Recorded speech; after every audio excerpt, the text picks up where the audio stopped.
Vous avez reçu en septembre, vous nous avez annoncé que vous alliez devoir fermer en novembre une partie de votre activité à cause des coûts de l'énergie. L'État a annoncé hier qu'il ne vous laisserait pas tomber avec un prêt à hauteur de 15 millions d'euros pour passer l'hiver. Est-ce que ça veut dire que vous allez réactiver ce que vous aviez fermé ou finalement ça ne change pas grand-chose à votre planning ?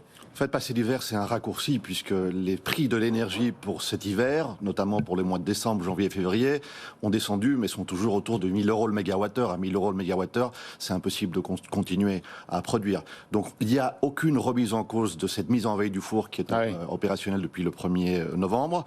Et il n'y a aucune remise en cause non plus de la remise en marche du four à partir du 1er avril. Alors, j'étais un peu étonné quand j'ai vu cette info hier. Un prêt de 15 millions d'euros, c'est bien, mais je croyais que l'État carrément aidait les entreprises en payant une partie de leurs factures, en les aidant. Là, il faudra le rembourser, ce prêt. Effectivement, on rajoute de la dette. Heureusement que Duralex se porte bien économiquement. Finalement, on va finir à 30 millions d'euros par rapport à un chiffre d'affaires de 23 millions l'année passée. C'est vrai que l'État, aujourd'hui, il nous aide autrement avec le chômage partiel, effectivement. Il subventionne une grosse partie de chômage partiel.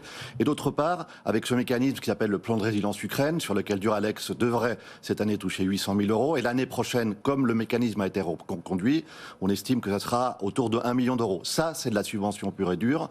Mais effectivement, le prêt rajoute de la dette à la société. Il faut vraiment qu'elle soit saine et viable économiquement pour pouvoir le retourner à terme. Est-ce qui veut dire que finalement vous n'en auriez pas besoin, parce que ça ne change rien à votre planning et vous dites on va rajouter de la dette à la dette? Non, ça assure la pérennité de l'entreprise. Vous savez, quand vous avez payé 10 millions de plus en énergie cette année, cet argent, il aurait dû être là pour payer des factures, pour payer de l'innovation, pour payer de la maintenance de l'outil industriel qu'on n'a pas pu faire. Donc cet argent, il nous aide surtout à assurer la pérennité de l'emploi, de l'entreprise et de la marque. Et les banquiers, vous n'aurez pas prêté cette somme ? Alors, il n'y a pas que l'État qui va nous aider. Les banquiers sont aussi dans la boucle. Mais il fallait avoir une sorte de petit coup de pouce d'amorçage. Voilà. On va l'appeler comme ça. Les banquiers sont plusieurs banquiers. C'est un peu plus lent à négocier. L'État est derrière nous à fond depuis le début. C'est vrai qu'on a mis quand même un peu de temps à trouver ce mécanisme. L'État n'a pas les mains libres pour distribuer de l'argent public comme ça.